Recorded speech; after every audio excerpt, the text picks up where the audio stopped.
ازدواجی زندگی میں، معاملات میں، کاروبار میں، نوکری میں، چاکری میں، اور پھر بندے کا تعلق اللہ تعالیٰ سے، ساری اطاعتیں، عبادتیں میں، نماز میں، روزے میں، زکوٰۃ میں، حج میں،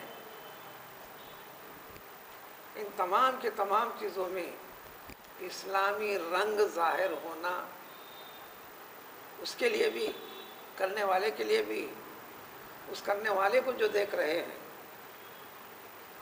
دنیا والوں کے سامنے نمونہ پیش کرنا، عملی طور پر اور پھر زبانی طور پر اس طریقے کو آگے پھیلانا، ہر انسان اپنے متعلقین سے شروع کرنا، اپنے اطراف و اکناف والوں کو کم سے کم یہ پیام پہنچا دینا، زبان حال سے، عمل سے یا قول سے، زبان کے ذریعے سے۔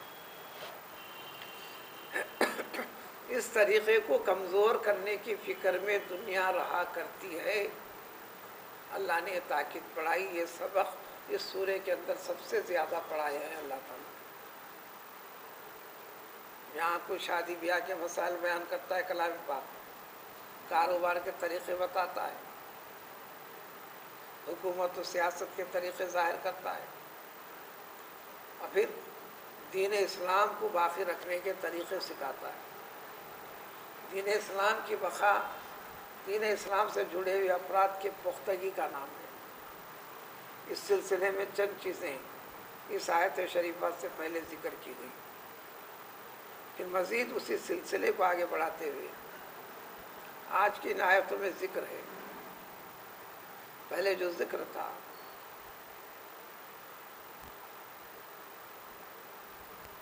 دین اسلام جس طریقے سے ہے اس طریقے کو ماننے والا دنیا میں کوئی بھی نہیں تھا۔ کلام پاک کے ذریعے سے، پیغمبر علیہ الصلوۃ والسلام کے ذریعے سے مستقل طور پر کوئی 23 سالہ زندگی نبوت کی بڑی جد و جہد کے ساتھ گزری۔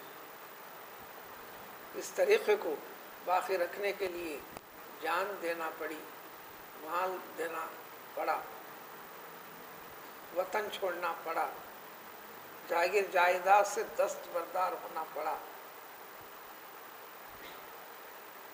عزیز و اقارب والے رشتے کو ثانوی حیثیت دینا پڑا، ضرورت پر ان کو ترک کرنا پڑا، جو کہ ہجرت میں ہوا۔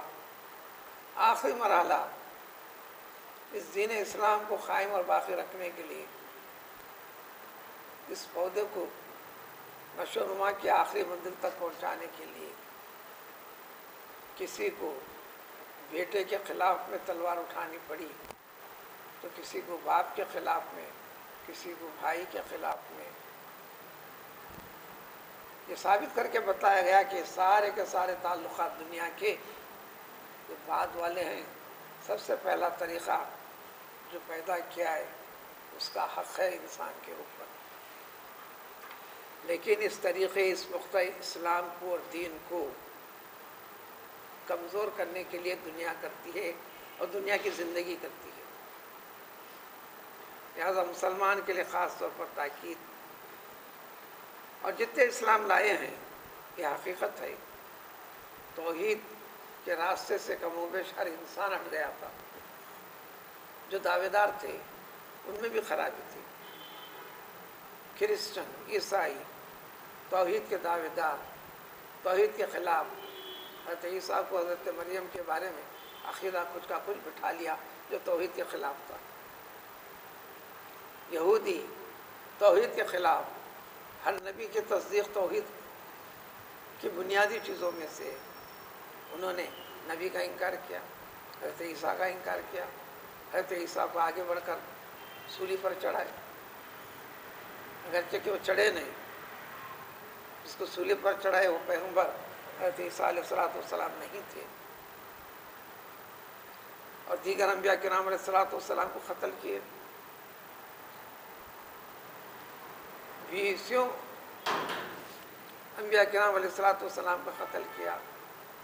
اس طرح توحید کے اصل راستے سے سب ہٹ گئے۔ پھر اس توحید والے پودے کو اگایا گیا 23 سالہ مدت میں کئی مرحلوں کے ساتھ. تو جتنے اسلام قبول کیے تھے یقیناً اس سے پہلے سب کے سب مشرک تھے، سب کے سب کافر تھے. توحید کا دعویٰ تھا، توحید کے اوپر قائم نہیں تھے. آج بھی اللہ کا اقرار سب کو ہے، لیکن اللہ کی حقیقی پہچان اس پہچان پر قائم اور باقی رہنے کے طریقوں سے ہٹے ہوئے ہیں. اس لیے تعلیم دینا ہے. تو یہ جب توڑتے ہیں تو جب مسلمانوں کی قابل لحاظ تعداد ہو گئی تو سارے غلط قسم کے معاہدے ختم کرنے کا اعلان کر دیا. آج کی اس آیت میں دیکھو، ان کے اندر ایک خیال پیدا ہوتا ہے اور خیال پل رہا ہے، آگے بڑھ رہا ہے. اس کا عملی نمونہ آج کی دنیا میں واضح طور پر معمولی عقل و فکر رکھنے والے کے دل و دماغ تک بھی پہنچ سکتا ہے.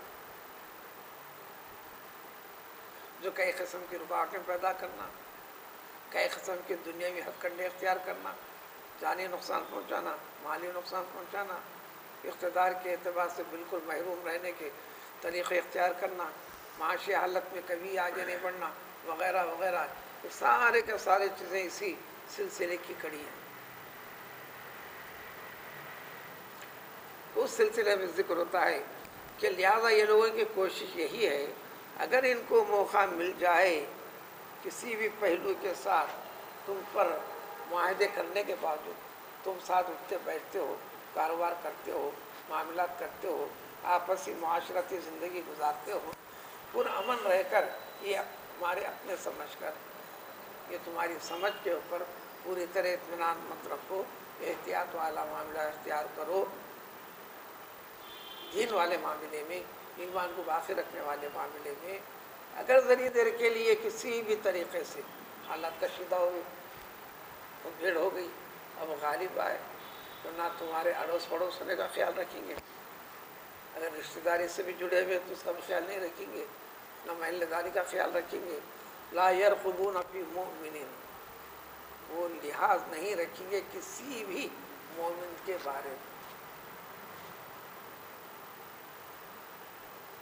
اس حد کو پار کرتے ہوئے الا ولا ذمہ، نہ پاس و لحاظ رکھیں گے رشتہ داری کا، دوستی کا، ساتھ اٹھنے بیٹھنے کا، لازمہ، اور نہ کوئی معاہدہ امن و سکون کے ساتھ رہنے کا جو طے پایا تھا اس کا بھی لحاظ نہیں کریں گے. صرف مذہب کے خاطر، دیگر معاملات کے جھگڑوں سے لینا دینا نہیں، وہ بد اخلاقی، بد کرداری ہے. معاملات کے اندر سارے انسان کو مساوی طور پر عدل و انصاف کے ساتھ آگے بڑھنا ہے. عمومی طور پر دنیا کے طریقے بھی مذہب سے ہٹ کر بھی دیگر معاملات زندگی میں بے قاعدگی یہ غیر انسانی حرکت ہے. ہر کوئی اس کو جانتا اور مانتا ہے. وَأُولَٰئِکَ هُمُ الْمُعْتَدُونَ، اتنا مان لو اے مسلمانوں، یہ ہمیشہ تم پر زیادتی کرنے والی قوم ہے. یہ اعلان خدا ہوتی. ایسا کیوں؟ یہ سوال بار بار پیدا ہو سکتا ہے، پیدا ہوتا ہے. ایسا کیوں؟ اس لیے کہ ایک غیر معمولی دولت، سب سے بڑی نعمت اور دولت حقیقی ایمان کی اور دین کی، وہ مسلمان کے پاس، کہلانے والے مسلمان کے پاس نہیں، اس کو تو سدھرنے کی ضرورت ہے. حقیقی مسلمان مومن کے پاس لہٰذا سب سے بڑی نعمت اور دولت ہے، تو اس کے حاسد، بغض رکھنے والے، جلنے والے، نفرت کرنے والے ہمیشہ رہتے ہیں. دوسرا پہلو، اسی پہلو کو حضور صلی اللہ علیہ وسلم نے یوں سمجھایا، دیکھو چور ڈاکہ ڈالنے کے لیے کسی ایسے محل میں، گھر میں داخل نہیں ہوتا جہاں کچھ بھی نہ ہو. جہاں کچھ ہوتا ہے یا زیادہ ہوتا ہے، چور کی نظر، ساری فکر، تدبیر، اس کے ہتھ کنڈے، ساری جد و جہد اسی کے اوپر رہتی ہے ڈاکہ ڈالنے کے لیے. بس ایمان جیسی دولت بھی تمہارے پاس ہے، اس لیے اس کو خراب کرنے کے لیے، اس کو چھین لینے کے لیے، اس کو کمزور کرنے کے لیے، اس میں بگاڑ پیدا کرنے کے لیے شیطان بھی ان کی مدد کرتا ہے. آپ کے دنیا داری کے طور طریقے سے وہ کرتے ہوئے خود کو اچھا سمجھتے ہیں، اگرچہ کہ ان کے لیے اچھا نہیں ہے. فَإِن تَابُوا، اگر زندگی بھر بھی یہ کرتے ہیں،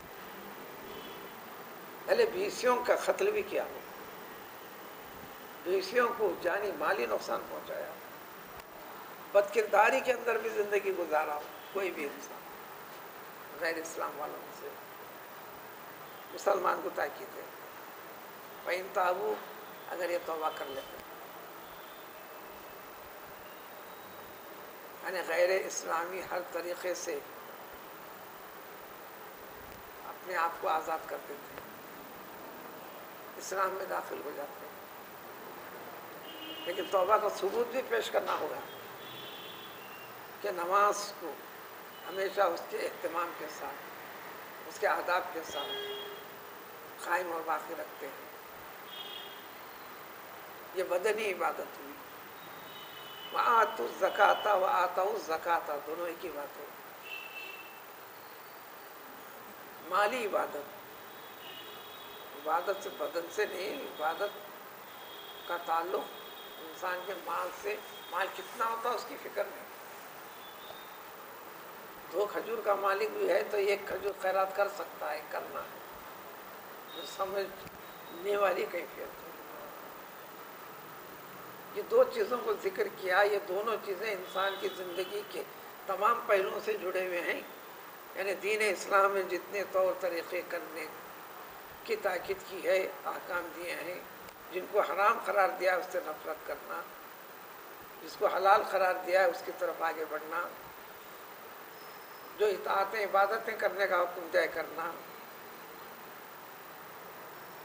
کسی سے وعدہ خلافی نہیں کرنا، امانت میں خیانت نہیں کرنا، کسی کے حق تلفی نہیں کرنا، کسی کو زبان سے تکلیف نہیں پہنچانا، کسی کی اچھی بھلی زندگی کو برے قسم کا عیب اور الزام لگا کر اس کو بدنام نہیں کرنا،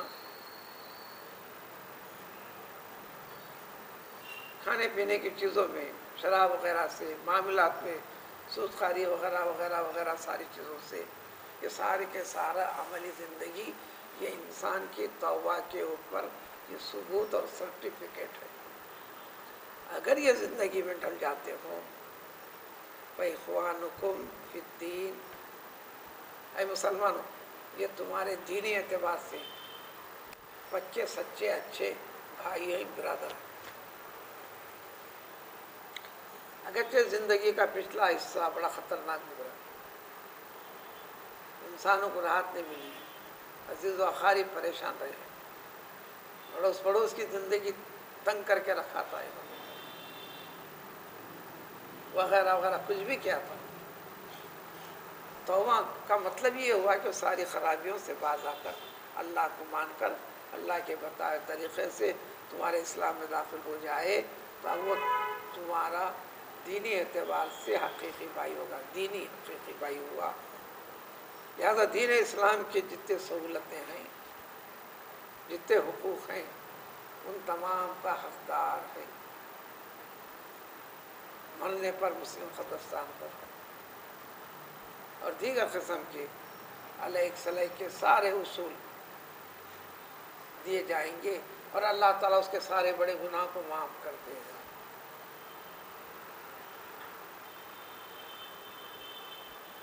اتنی وضاحت کے بعد اللہ کا ذکر فرماتے ہیں وَنُفَصِّلُ الْآيَاتِ لِقَوْمٍ يَعْلَمُونَ، جانو سمجھو انسانی حقیقت کے بارے میں، جانو انسان کو پیدا کیے جانے. یہاں جو چیز بنیادی توحید کی ہے تو تفسیر یعلمون کی یہی ہوگی. ایسے لوگ، ایسی قوم جو جانتے ہیں، ان کے لیے آیتوں کو، احکام کو، طریقوں کو ساری قسم کی تفصیل کے ساتھ ہم کس طرح پیش کر رہے ہیں. لہٰذا سنو، سمجھو، جانو، مانو، بے راہ روی والی فکر سے دور ہو جاؤ، صحیح طریقے کی طرف پلٹ کر آ جاؤ. اس لیے قرآن قیامت تک کے لیے انسان کی ہدایت والا ہے، ہدایت کے سارے طریقے بتائے. زندگی کا بڑا حصہ کیوں نہیں رب کی نافرمانی میں گزرا ہو، جو ہی پلٹتے ہی توبہ کا ثبوت پیش کرتے ہی رب العزت کے رحم و کرم میں اور اس دنیا کے اندر اس کے وجود کو خیر و برکت والا وجود بنا دیتے ہیں. اس سے پہلے بھی کھاتا تھا، اب جو کھاتا ہے خیر و برکت کے ساتھ ہے، اس کو اللہ کا فضل کہیں گے. اس سے پہلے جو کھاتا تھا یہ خیر و برکت والا نہیں، نحوست والا، شیطانی فکر کے ساتھ جڑا ہوا تھا، شیطانی صفت والا انسان تھا. اب فرشتانہ صفت والا انسان ہو جاتا ہے. یہاں تک ایک مضمون. اب اسلام لانے کے بعد یا اسلام میں رہنے کے بعد پھر کبھی سدھری، دین اسلام کے کسی طریقے کے اوپر نکتہ چینی کرتا ہے، تنقید کرتا ہے، یہ کیسا ہے، یہ کیوں ایسا کرتا ہے، تو اب وہ زندہ رہنے کے لائق نہیں. اسلام کا انکار کر کے رہ سکتا ہے، رہے اسلام میں آنے کے بعد اسلام کے کسی بھی طریقے کے اوپر عیب نکالتا ہو، تانا دیتا ہو، کسی کو بتاتا ہو، اب وہ زندہ رہنے کے لائق نہیں. یہ فکر پیدا کرنے والی اہم شخصیتیں کون ہیں، ان پہ نظر رکھو، ان کے ساتھ ملتے کرو. وہ تفصیلات اگلی آیت. سبحان اللہ.